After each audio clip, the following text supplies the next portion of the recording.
with emotional denial, you really do have to seek help. Okay, clear? So the question is, if you're talking about medical sickness, you know who to go to. You go to a doctor. How do you find a doctor? Do you just go to any old doctor? References. With soul sickness, who do you think could help you? Rabbis or psychology. So I want to give you now when rabbi, when mentor, when psychologist, when psychiatrist, when social worker, because there's a range. So I'm going to start with what I would say the kind of helper who could help you with the least serious forms of illness, moving all the way to the most serious, okay? So the least serious helper would be a social worker. What can a social worker help with? I would assume that it could help with the need to rationalize everything. Yes. She could help you get past rationalizing. She could help you find out what about your life presently is disturbing you. And she could help you make adjustments to society. This is light stuff. Okay, a psychologist could work with you when you're not in touch with yourself. A psychologist's primary role is to get you to hear your own voice, so you can go out of emotional denial and escapism. What a psychologist isn't any good at, and many psychologists overstep their limitations, is giving you guidance once you hear your own voice. You understand what I'm saying? Okay, so that's their limitation, and this is a severe limitation, and responsible psychologists don't cross that line. Irresponsible psychologists, some of who are into whatever, their own ego things, cross this line.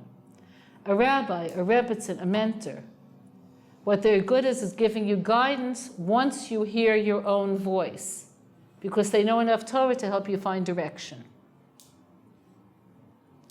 A psychiatrist who could prescribe is, a psychiatrist can prescribe, is good at helping you if the source of your spiritual illness is physically based. If it's physically based, you need a psychiatrist. And again, do some psychiatrists overstep their limitations with this? Absolutely. Okay, clear? So the main thing when finding the person to guide you is seeing that you know what you're asking them for help in. You're not going to a social worker if you have a psychiatric issue. You're not going to a rabbi if you can't hear your own voice, because he only knows what you're saying. Now you have rabbis like Rabbi Smith who are very gifted in this direction who can go further. Okay, clear? Okay, so the main thing is no matter where you're starting from, the social worker or the psychiatrist, your goal is to get guidance. So whether you can go to the rabbi initially or the Rebbetzin, and I'll give you what makes that person qualified in a moment, whether you have to go first through social worker, psychologist, or psychiatrist, your goal is to get guidance, because we don't believe in Judaism in what they call in psychology enlightenment therapy. Do you know what that is? It's lost its popularity. It's like, now that I understand myself, everything is fixed.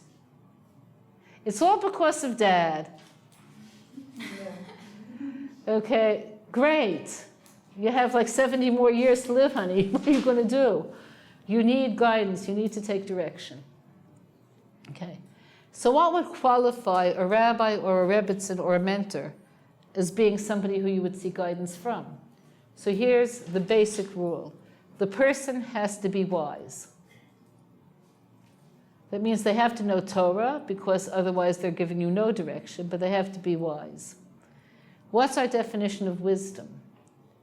So there are two definitions. One, a wise person is somebody who could predict outcomes. Okay, so it says in Pirkei Avot, Ezehu chacham haroeh et hanolad. Who's a wise person? One who could see what's as yet to be born. So it doesn't mean that they're an obstetrician. It means that they could see, if you make this choice, this is where it's going to take you. They have enough knowledge of Torah and enough integration of Torah that they could see, here's where your choices will take you, so they could guide you in making good choices. The other, it says in Pirkei Avot, Ezehu chacham halamed mikol adam, who learns from every person. So what that means is a truly wise person recognizes that God puts them in situations and encounters so that they could learn.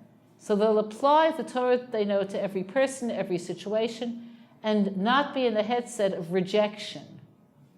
They're a person who learns from everyone, who therefore, wherever you are in life, they could accept you as you are and help you move further into a predictable outcome. Okay, clear? Okay, part 1.